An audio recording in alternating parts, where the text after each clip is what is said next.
Ladies and gentlemen, the group of 20 is on the international plane an essay in persuasion.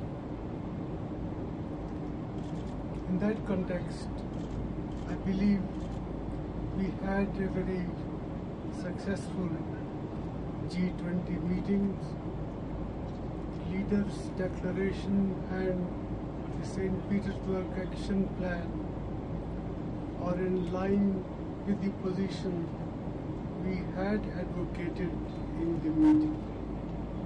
You have seen the documents, so I won't attempt to summarize their contents, but I would be happy to answer questions. We also had a very useful BRICS meeting. The leaders confirmed that agreement has been reached on the $100 billion currency arrangement. There is also progress on the BRICS Bank, which will lead to a concrete proposal by the next BRICS meeting. On the sidelines of the summit, I had a brief discussion with the Prime Minister of Japan and the Deputy Prime Minister and Finance Minister of Japan, and we have agreed to raise the limit of the swap arrangement between our two countries from $15 billion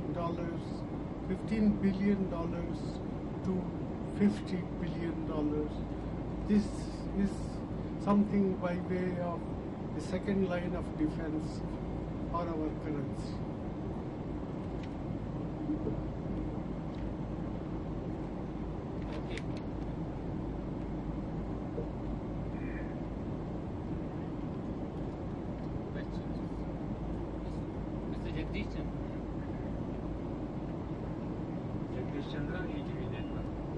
Sir, what are the important intakes of G20 for India? Well, as I said, G20 is at the international level an essay in persuasion about good practices. The leaders' declaration and the action program reflect our concerns that the world economy is not in good shape, that all countries who have influence in global affairs must work together to revive the growth process.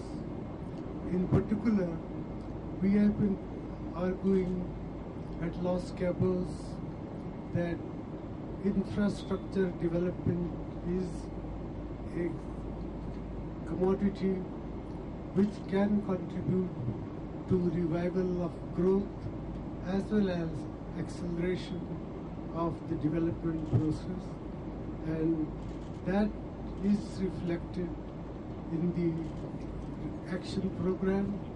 Also, the statements that were made by the President of the World Bank that they are working on a world infrastructure financing facilities. If that comes about, it will certainly help us greatly. So, Priyanka from DD News, what kind of a role do you see BRICS playing in the global economy and India's contribution to it as well?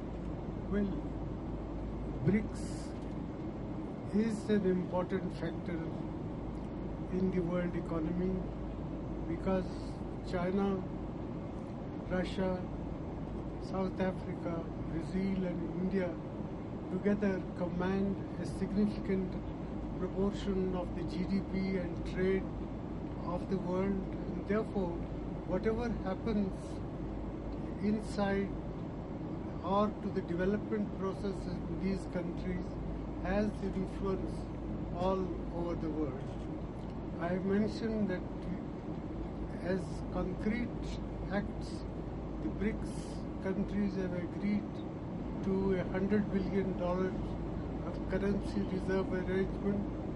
There is also agreement to start a BRICS bank with $50 billion, and the concrete proposal is now being finalized and will be brought before the next summit of the BRICS.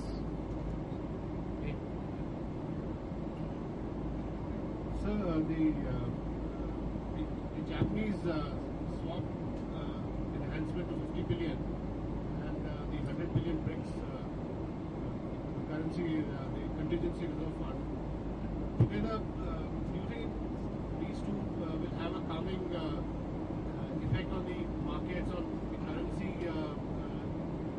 Indian currency, and now what should be done domestically also to take care of the current account deficit? Will, on the margin, certainly what we have agreed with Japan will help. But ultimately, we have to get the fundamentals of our economy in robust health. Last week, Parliament has passed some important legislation, economic legislation, that will also help to revive confidence, and we have to work to ensure that the fiscal deficit does not exceed 4.8%, and whatever we can to contain the current account deficit will be put in practice.